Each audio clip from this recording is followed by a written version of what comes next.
Hayıt geldi geldise.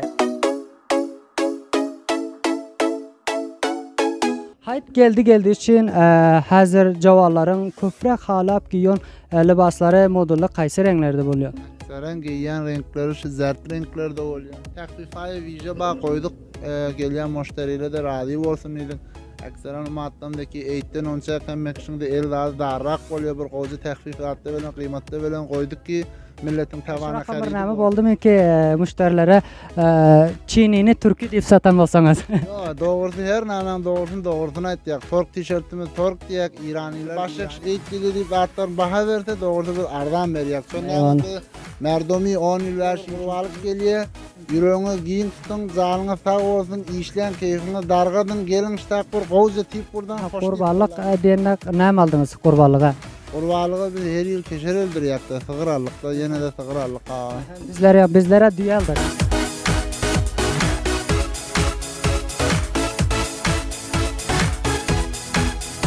Hayıt geldise, kaysı renk alsam, kaysı renge hoşlasam. Assalamu alaikum, aziz hurmatlı görücüler ve takipçiler, beni izleyen dostlarımız. Hayıt geldisi bilen bizler hem hayıt bernamamızı dolmağa hazır Türkmen Sahra'nın Günbet şehrine geldik.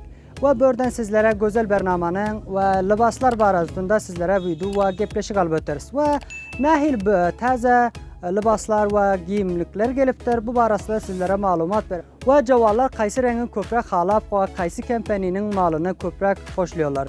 Ve hemeden avval hem aydışım gerek ki yetip gelen kurban bayramımızı hemeden azal men sizlere kutlu tebrik olsun diyorum. Ve hazır bizler dostumuz bilen sohbet ediyoruz. Burada bizlere bulgun libaslar barasında ve buradaki hayıt barasında ve hayıt için gelen libaslar barasında sizlere malumat verir. Önce özünü tanıştırır. Assalamu alaikum aziz dostum. Aleykümselam.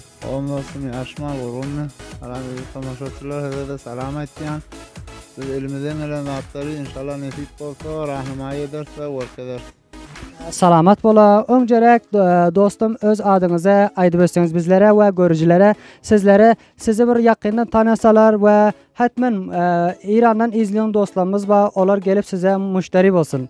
İnşallah. Benim adım Teymur Kozoknejat. Şehri Günbet, İran'dan. Dostum, nahile taze libaslar hayıt barasında hayıt için getirdiniz mi? Hayıt için hava getiren libasımız biterken şalvar dağıt gerek olsa cezbirek şalvar, tişört, pirahan, kulası her neyme deyseniz ba İrani, Çini, Tork hem modellerden de getirvatik. Tedat bilen tekte bervatik. Her neyme deyseniz ba work'olmalı olsa müşteriye work edelim. Köprek kaysı kempeninin libasını ve modelini hazırki cavallar halap giyiyorlar.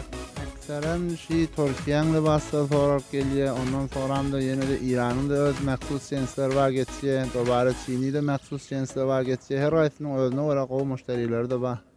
Salamat mı? Hayıt geldi için hazır cavalların köprek halap giyon libasları modullu kaysı renklerde buluyor. Ekseren giyen renkleri şu zert renklerde oluyor. Şu renkler asırak renkli. Dobara şu direkt narenci renkler koyuyor geçiyor. Şu modeller şurada Çin'i tişört markatları olan koyuyor. Yani mesela şu rahra tişörtler var. Şular koyuyor geçiyor. Şu modeller. Ya bu dobara etekli senkşur tişörtlerimiz var. Türkiye'nin tişörtleri şular da koyuyor geçiyor. Şu modeller. Bunların son kıymetlerini aytmadınız. Valla 290 bin tümen harici tişörtlerimiz var. 320 bin tümen var. Dobara İrani tişörtte 120 var. Onun 180 var. Her form kıymetlerimiz var. Mesela şular var. Siyahice İrani cins. Renklendi artlarda muhtelif məxsus tabistan öldürde kıymetler geliyor 145 tümenden şu atı. Yani mesela bu kafese dakile var kullen pembe İrani cins. Kula 185 tümenden şu atı. Kıymetler muhtelif bağda. Hazır ve köprek cavallar şıl renkleri ki göközdünüz. Ve son kıymatlar hazırım hayt geldi. Sebol için kıymatlar nerede? Park geldi mi? Gelen yok mu? Kıymatları bir neseden işlemede məxsus təxfiflər qoyduq. Mesela şu rah piraheller var. Aksara nəxicə cins 290'den beri otittik, 240'e herraz ettik. Dobarı sonra şun bu tərflər var. Ya şu nəxi modeli var. Aksaran cavan pesen değil oti, geçi oti. Nəxişlarda beri otit 240'den 210'e 200 herraz ettik. Ya məxsus tişörtlər var ya şu orkestron tişörtüm ki aytım hizasada 45 toman 210 toman falan herrazi oldu sağlarda. Son men aytışıma göre başka jaylarda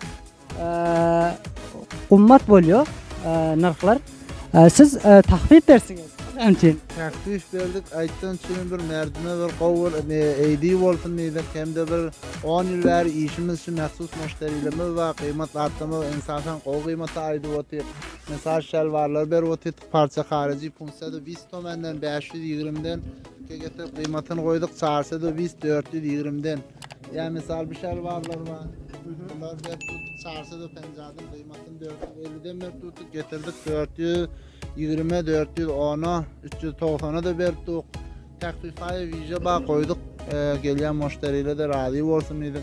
Aksaran umatlamdaki eğitten onca temmek için de el daha darrak oluyor bir koca təxfifatı bilen kıymatı bilen koyduk ki milletin tavana xaridi olsun deyip. Allah'ım size bereket versin karbarınıza. Ama başka jaylarda men gördüm hayt geliyor diye. Çünkü hayt geliyor diye köp raksatlara baha veriyorlar. Mesela şol aval haytlar aval 100 tuman bolsa şona hatmen 20 tuman ya 30 tuman mindiriyor. Ama siz taxfif versiniz, hatmen dostlar gelsin. Yaxşı libaslar berdəki mana bu tişört pirallar var. Bularam tanıştır, bularam marifəsən. Bunlar nə elə?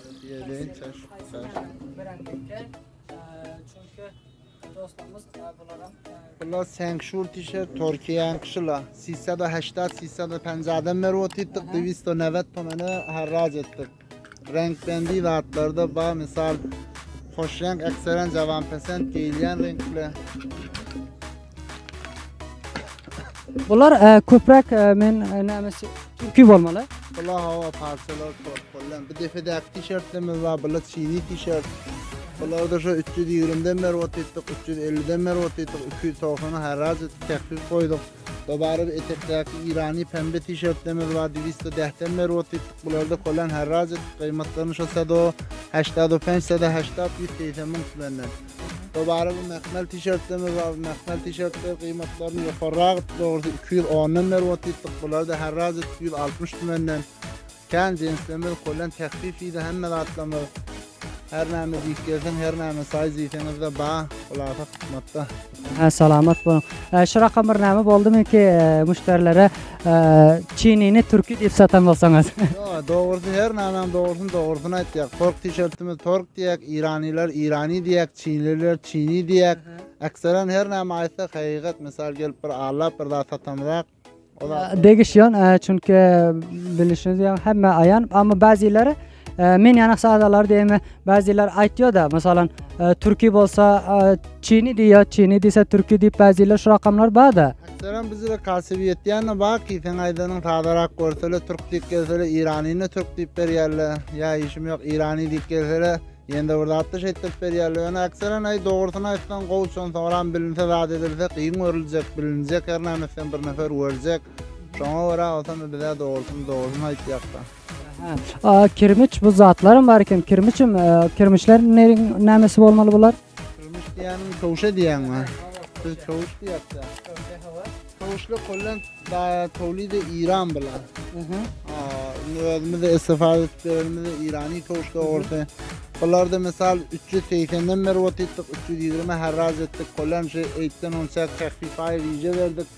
Çoğuşlu var 350'den beri otittik, 280'a herraz ettik. Yani misal şurada 520'den beri otittik, 450 herraz ettik, herraziden vaatlamız kendi orta.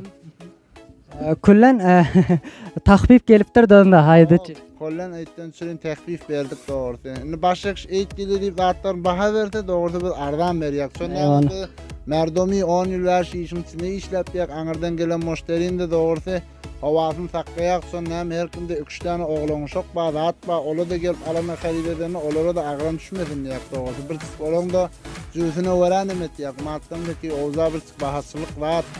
O zaman merdim de bir gözlemler himayet etmeli. Şuna varaş olarak size koca təxfiflər koyduk. Köprek kaysı kompaninin ya brendler köprek gidiyor? Seren sadarak ama sonra Tabistan Thomas Volant'ın üstü tuğrirak koştu yeni renkler koştu koca geçiyor.